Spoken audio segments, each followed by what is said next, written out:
লালমনিরহাটে এক শিশুর মরদেহ উদ্ধারের ঘটনায় আসামিকে থানায় নেয়ার সময় হামলার শিকার হয়েছে পুলিশ।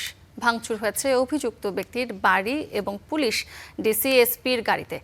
গতকালের সেই ঘটনার আরও খবর জানাতে যুক্ত হবেন সহকর্মী সাব্বির আহমেদ। সাব্বির, আজ সেখানকার পরিস্থিতি কেমন দেখছেন আমাদেরকে একটু জানাবেন।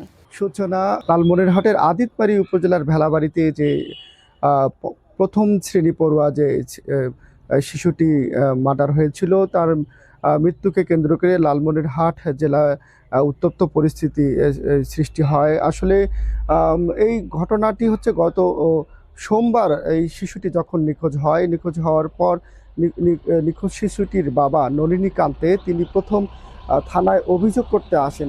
থানার যে ভারপ্রাপ্ত কর্মকর্তা নাজমুল হক তাকে জানায় যে অন্তত 3 দিন তার শিশুকে তিনি খোঁজার পর যেন থানায় আসেন। এরপরে গত মঙ্গলবার যখন এই শিশুটির মরদেহ পাওয়া যায় এবং পুলিশ যখন মরদেহ উদ্ধারের জন্য তার এলাকায় যায়, তখন উত্তপ্ত এলাকাবাসী পুলিশের উপর চড়াও হয় এবং যে অভিযুক্ত যে রয়েছে বিধান চন্দ্র, সেই বিধান চন্দ্রকে ছিনিয়ে নিয়ে তাকে গণপিটুনি দেওয়ার একটা চেষ্টা করে এবং বিধান চন্দ্রের বাড়িতে অগ্নিসংযোগ করে সর্বস্ব পুড়িয়ে দেয় এলাকার উত্তেজিত মানুষ। এরপরে যখন ঘটনা একেবারেই উত্তপ্ত হয়ে পড়ে, তখন লালমনিরহাট জেলা প্রশাসক, লালমনিরহাট জেলা পুলিশ সুপার এবং পুলিশ এবং বিজিবির অতিরিক্ত বাহিনী প্রেরণ করা হয় এবং সাউন্ড গ্রেনেড ছুড়িয়ে পরবর্তীতে যে অভিযুক্ত রয়েছে তাকে নিয়ে আসা হয়।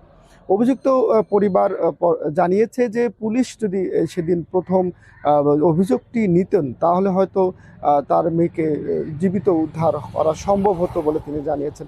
এই জন্যই এলাকাবাসী পুলিশের উপর চড়াও হয় এবং হামলা করে। আমি লালমনিরহাট জেলার যে পুলিশ সুপার রয়েছে, আমি তার সঙ্গে কথা বলেছি। তিনি জানিয়েছেন ইতিমধ্যে অভিযুক্ত যে পুলিশ থানার ওসি রয়েছে তাকে প্রত্যাহার করা হয়েছে এবং 3 সদস্যের একটি কমিটি গঠন করা হয়েছে।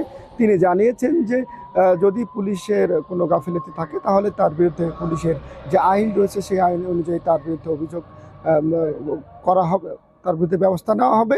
একই সাথে সরকারি সম্পত্তিতে হামলা এবং ভাঙচুর যে করা হয়েছে তার বিরুদ্ধেও আইনগত ব্যবস্থা নেওয়া হবে বলে জানিয়েছেন। এবং এই যে শিশুটি মার্ডার হলো, তার পরিবারের পক্ষ থেকে একটি হত্যা মামলা দায়ের করেছে এবং হত্যা মামলায় এই যে বিধানচন্দ্র রয়েছে তার মা বাবা সহ মোট 3 জনকে অভিযুক্ত করা হয়েছে।